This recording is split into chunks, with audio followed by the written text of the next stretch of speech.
Arqueocatarí presenta las noticias arqueológicas y paleontológicas más destacadas de la última semana que podrían reescribir la historia.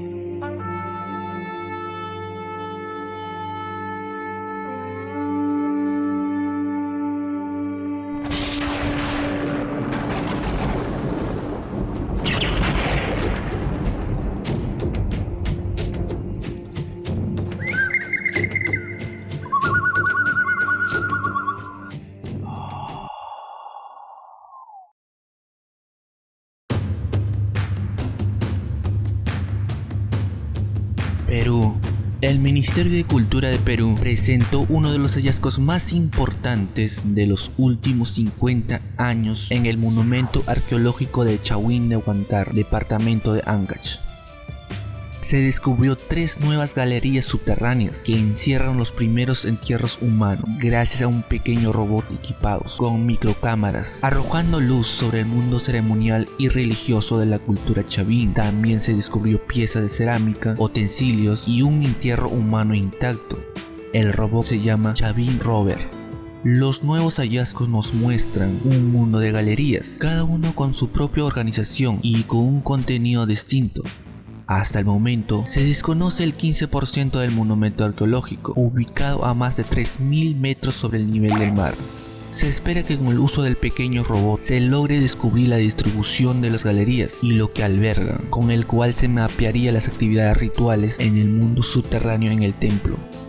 La cultura chavín se le considera la matriz de la civilización andina. No es tan antigua como la cultura caral, pero contribuyó significativo en la formación de otras culturas andinas. Chavín de Huántar es el templo más importante de aquella civilización. Su estructura, en forma de pirámides truncada, que contiene galerías subterráneas y conductos de ventilación, en cuyos muros se exhiben las célebres cabezas clavas, unos monolitos esculpidos que representan las cabezas de seres míticos de la cultura chavín. Y estas piedras con sus líneas muy finas y superficies absolutamente planos y pulidos. El único uso que yo conozco para estos es de aplanar metal. Principalmente hubiera sido oro, cobre o quizás plata, pero probablemente oro en la época chavín, simplemente amartillándolo y haciendo de unas pepitas de oro, planchas de oro planos, que encontramos muy pocos en chavín, pero tenemos evidencia de la tecnología, que conservaron las caras modeladas en su cerámica. Probablemente mi idea es que es un recuerdo de una vasija que figuraba en forma importante en una ceremonia. Por ejemplo, alguien pasando de un grado a otro en el culto de Chavín quiere tener un recuerdo de cómo era la ceremonia cuando subía a maestro, ¿no? Entonces, y quizás con la cerámica que tenía que romper, de sacrificar para subir de rango, ya comisionó a alguien para aislar. Sería como el pedazo de torta de un matrimonio, ¿no? Representa todo un acto, toda una cosa de transición importante en una vida, que es súper fascinante. Un macho, un hombre de probablemente adulto joven, no tiene mucho tiempo, su dentadura todavía está bien conservado. Es un hombre pequeño pero robusto, o sea que no tiene mucho tamaño, pero tiene características muy machos. O sea que tiene mentón muy fuerte en la mandíbula. Sus piernas son bien desarrolladas. Si se ve el contraste en largo de su hueso de brazo, su húmero y su fémur, estamos hablando de una diferencia más que lo normal. Entonces, muy desarrollado en piernas, por caminar mucho, otras cosas, pero relativamente su musculatura y desarrollo de su tronco alto y sus brazos mucho menor. Al contraste de esto, mira el tamaño de sus manos. Son básicamente parecido a los míos, que no son enormes, pero son relativamente grandes comparado con la gente hoy día de Chavín. Tiene características muy importantes, pero este hueso es lo que más nos llama la atención. Estamos hablando de la parte alto y por atrás del cráneo, y este es su ancho. O sea, es mucho más ancho. Los nuestros son así, casi hemisféricos en nuestra mayoría. Esto está aplanado y con cierta tendencia a ser bilobal, o sea que dos levantamientos en el cráneo lado a lado, y esto es muy conocido como una deformación craneal que se encuentra en el formativo, ¿no? Como digo, están viendo una muestra muy pequeña del total que hay, pero es ya una colección, especialmente la cerámica de galerías 3 y 4 van a ser estudiados para generaciones que vienen. Y estas cucharas, ¿no? Sí. De hueso, ¿no? De hueso, y creo que lo que es, bueno, no estoy tan seguro, pero creo que esto es asta, y esto es parte de un cráneo, de sí. un animal con asta que sería un venado. Un venado. Y entonces lo han trabajado justo para que tengan su mango ahí. Solo la última fase más importante de expansión de Chavín. Entonces, si está llevando a un terremoto 550 antes de nuestra era, que es lo que comenzaba a destruir Chavín. No lo hizo solo. Chavín también tenía que participar en su propia desaparición, pero debilitó a Chavín, sin duda, y causó muchas dudas sobre la relación de las autoridades de Chavín con poderes más fuertes. Entonces, Chavín fue dañado, visiblemente dañado, y probablemente desconfiaba la gente en algo. ¿Querías? No, allá. Estabas diciendo que no vamos a dejar posibilidad acá con Entonces, el corredor da la vuelta aquí. Cuidado con el canal, que hubiera sido molestoso. Pero aquí comenzamos a ver el sistema de drenaje de Chavín. Este canal que hemos seguido hasta aquí está bajando hacia el edificio, no está llevando agua por afuera. Y por aquí, cubierto con las telas de conservación, hay una bajada directa al canal principal de esta zona, la CE2, que vamos a ver en varias partes. Aquí podemos ver dónde estamos. Hemos entrado justo hasta aquí, y esto es el canal, lo cual vamos a seguir para un rato. Pero este canal está 4 metros por abajo. Por lo menos 1 y quizás 2 fases anteriores de subidas de piso. Entonces, recuerden, si forman canales, los están enterrando cada vez que suben. Entonces, hay entradas a estos canales formales, escalinatas que van bajando.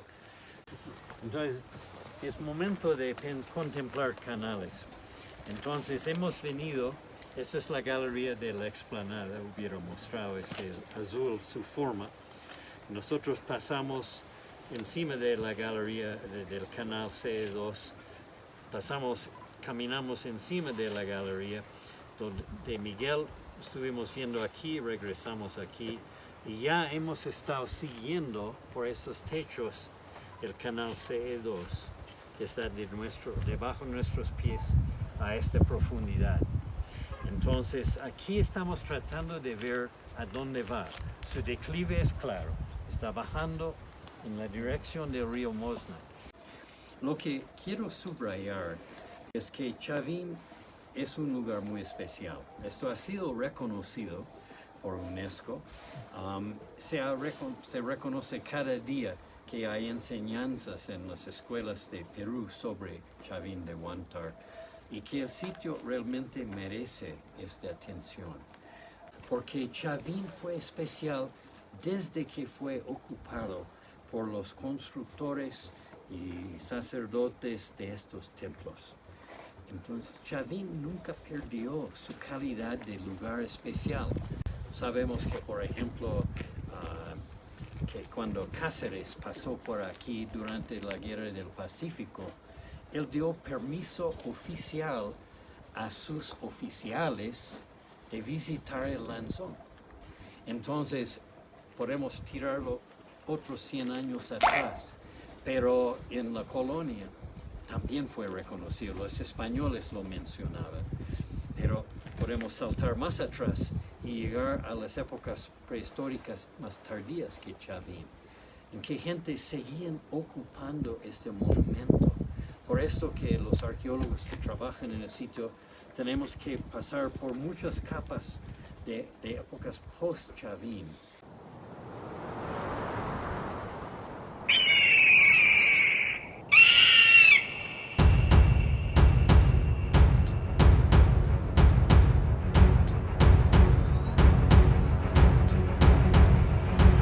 México. Como parte de los trabajos de conservación e investigación en el conjunto arqueológico conocido como El Palacio, en la zona arqueológica Palenque, se produjo un hallazgo de una subestructura en el edificio denominado Casa C, así como una vasta ofrenda en la Casa E, cuyo elemento más notorio es una cabeza modelada. Los investigadores detallaron que el descubrimiento se registró durante las labores de conservación encaminadas a entender la acumulación de agua en el patio. A este se le llama Casa E, cuyo nivel de piso era casi igual al de la crujía de dicho edificio, lo que en la época de lluvia causaba el transmitado de líquido y a su vez problemas de humedad en la pintura mural, las firmas históricas y ornamento de los que son característicos. El tercer nivel de la ofrenda se reveló un cúmulo de materiales. Hasta ahora se cuentan más de 100 lotes que se resguardan, clasifican y atienden en el laboratorio de la zona arqueológica, que incluye figurillas y diestros cerámicos, huesos tallados, 2 perlas, fragmentos de jateita, sílex, concha nácar, obsidiana y cinabrio, una pieza de perita pulida de manera de espejo, así como numerosos tortugas, róbalos, mojaras, lagartos, tenazas de cangrejos, aves pequeñas y caracoles. Todos los componentes de la ofrenda aluden a un contexto acuático y la fertilidad. Los arqueólogos de la INAH coinciden que también denotan el alto estatus de los habitantes de El Palacio. Se van a hacer toda una serie de pozos, empiezan a aparecer pisos apisonados, lo que nos estaba indicando que es una que tiene varios momentos constructivos, ¿no? Este proceso nos va a llevar en la esquina que hace la Casa E y la Casa B a localizar, empezamos a localizar un depósito. Empezaron ya a salir diversos tipos de materiales arqueológicos, dentro de ellos incluido una cabeza de estuco perfectamente, bellamente realizada, ¿no?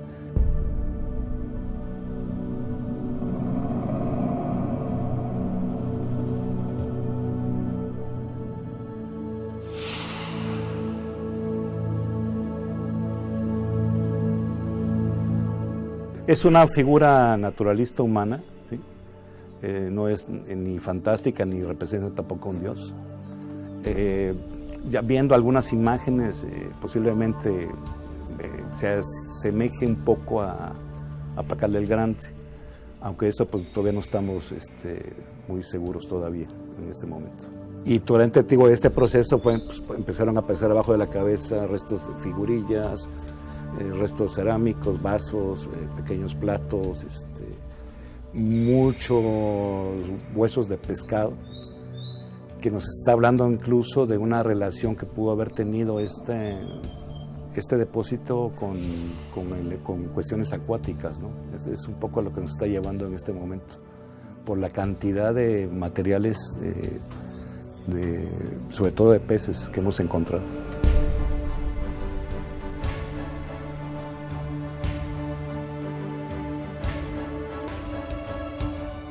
Hay una gran historia en el caso del Palacio, ¿no? Estamos hablando de casi 400 años de historia, desde sus inicios, aunque se conoce muy poco, hasta lo que estamos viendo en la actualidad, ¿no? Entonces sí vamos a tener muchas modificaciones arquitectónicas hasta llegar al momento de lo que estamos viendo ahorita, en este momento, ¿no? O sea, mientras uno excava ahí el subsuelo, sí va a haber rellenos, restos arquitectónicos, muros, escaleras, etcétera, etcétera, que nos hablan un poco de cómo se va modificando este espacio arquitectónico a través del tiempo.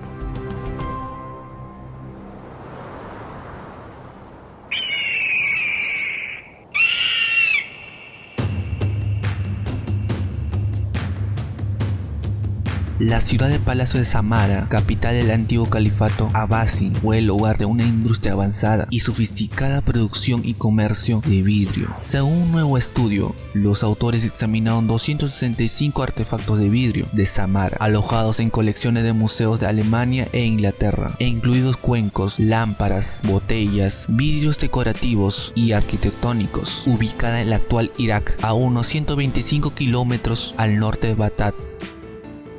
Samara fue la capital Abbasi desde el 830 después de Cristo hasta el 992 después de Cristo, conocido por su abundancia de vidrio arquitectónico decorativo. Sin embargo, los detalles de la producción de artefactos de vidrio de Samara, así como su papel en la economía de la ciudad, han sido elusivos.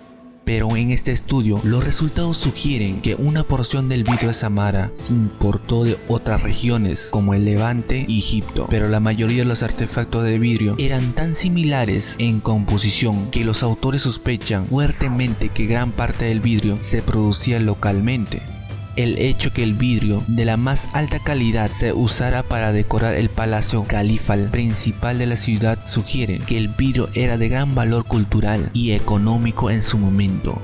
El análisis químico de alta resolución de los vidrios del siglo IX de Samara revela una sofisticada industria de vidrios, así como importaciones selectivas de objetos de vidrio específicos.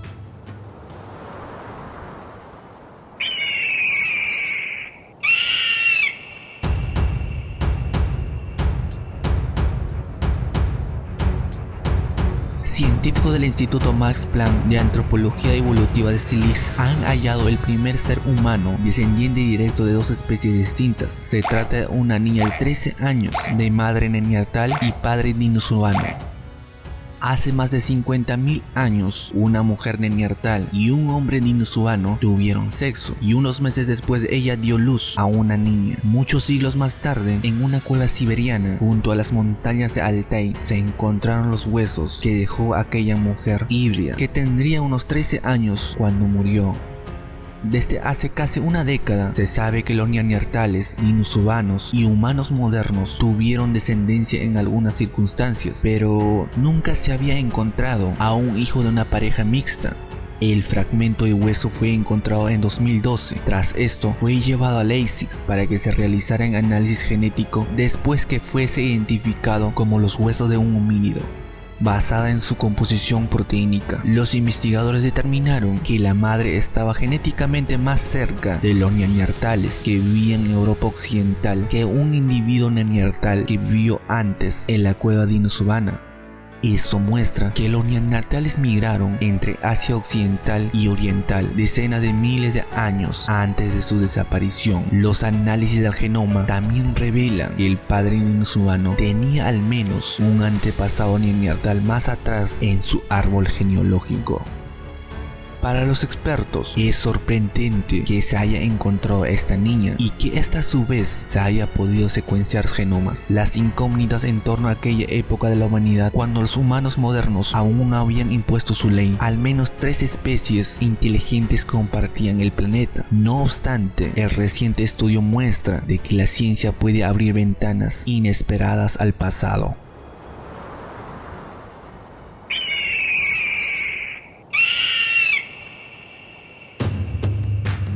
Grecia, Yerapetra, una pequeña ciudad a la isla de Creta. En un comunicado, el Ministerio de Cultura y Deporte de Grecia ha dado a conocer una excavación que ha permitido descubrir una misteriosa tumba que, de acuerdo con la mitología de la cerámica hallada en su interior y otras estimaciones iniciales, podría fecharse aproximadamente entre 1400 y 1200 a.C., periodo tardío de la civilización minoica. La tumba de la cámara dividida en 3 nichos. excavados en la tierra. En el extremo sur había un sarcófago intacto con la tapa en su lugar y en su interior el esqueleto bien conservado de una persona adulta en una postura contraída. También se han encontrado 14 vasijas con forma de estribo, conocidos como alforas falsos cuello, una catera y un cuenco, entre otras piezas.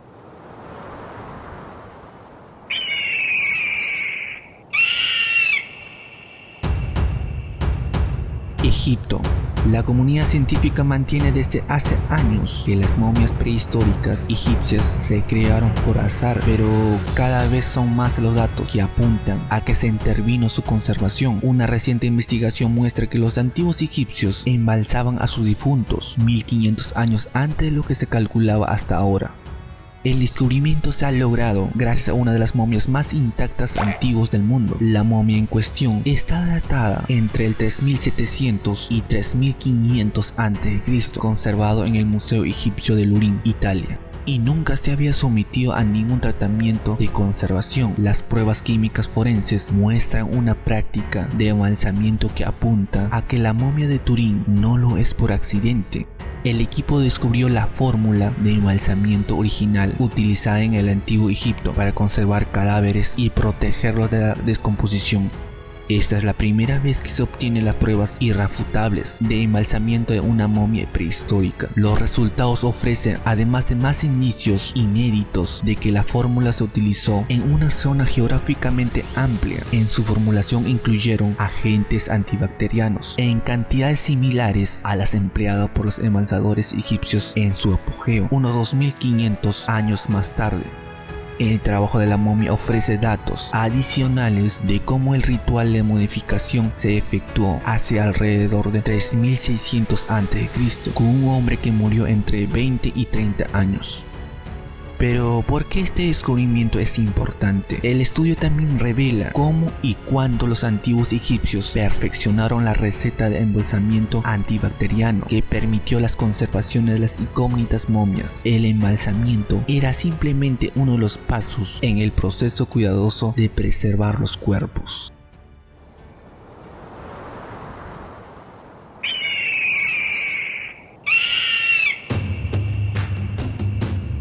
Científicos de centros y organizaciones científicas de China, Estados Unidos, Canadá y Escocia han descubierto un fósil de una tortuga que vivió hace 228 millones de años y que no tenía caparazón. Han descubierto un fósil de una tortuga que vivió hace 228 millones de años y que estas no tenían caparazón por sí, en cambio pico destentado.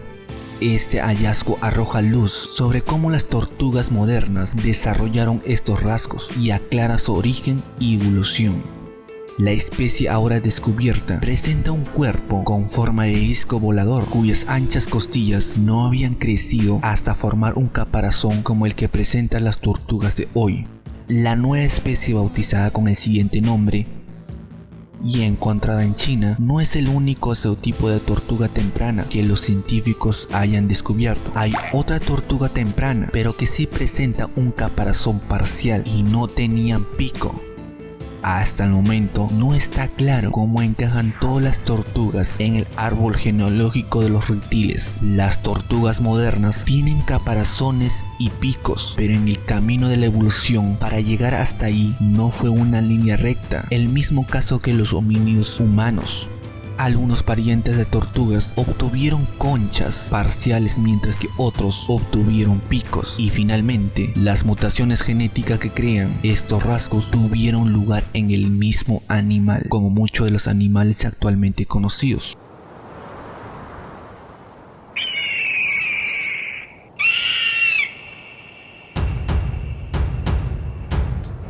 España, Granada.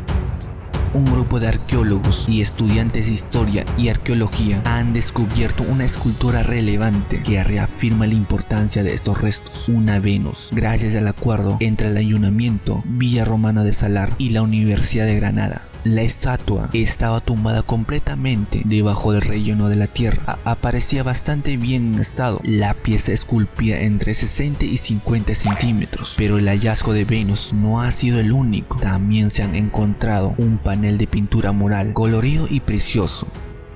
En la opinión de los expertos, no habría duda que la villa era de un aristócrata con mucho dinero y habría pocas villas en Andalucía y ninguna en Granada donde aparezcan tal cantidad de esculturas, y las excavaciones solo estarían un 20%.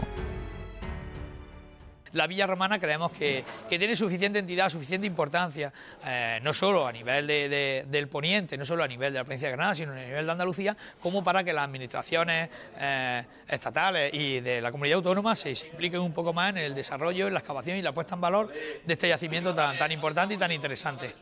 Y bueno, en uno de los niveles de derrumbe que hemos encontrado, en el pasillo, un pasillo que delimitaba la zona del peristilo y que comunicaba con la zona de los cubículos, del resto de habitaciones de la villa, pues tuvimos la grata sorpresa de encontrarnos una escultura que se corresponde a una Venus púdica. Yo creo que va a marcar un hito en lo que va a ser todo este poniente granadino en cuanto a restos arqueológicos se refiere, porque en el día de ayer se recuperó una Venus que se llama Venus Capitolina, porque tiene su paralelo en la Venus que está expuesta en los museos capitolinos de Roma. Esa Venus Capitolina es una fiel reproducción de una Venus ya prasiteliana, y sabemos que existen en todo el mundo romano más de 100 ejemplares que son copiados. La importancia reside en que un ejemplar de ese tipo es encargado por una persona, un personaje de altísimo poder adquisitivo, un dominus que quiere decorar las estancias en este caso de su vila, de la parte urbana de su vila. Esta Venus Capitolina no se ha conservado entera, faltan, que esperamos recuperarlos, que tengamos esa suerte, faltan partes de lo que serían las piernas y los dedos, y se ve que es una Venus de lo que se llama púdica, es decir, una Venus que está saliendo del baño y tiene un peinado típico que está hecho con la técnica del trépano. Cuidado, ¡Oh, cuidado! ¡Qué bonita!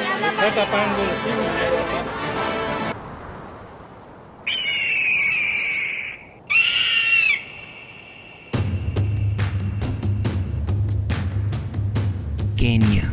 Un equipo internacional ha encontrado el cementerio más antiguo y más grande de África Oriental. El sitio lleva por el siguiente nombre y fue construida hace 5000 años por los primeros pastores que vivían alrededor del lago Turkana. Se cree que este grupo tuvo una sociedad igualitaria, sin ninguna jerarquía social, un cementerio comunitario construido y utilizado durante varios siglos, entre hace 5000 y 4300 años.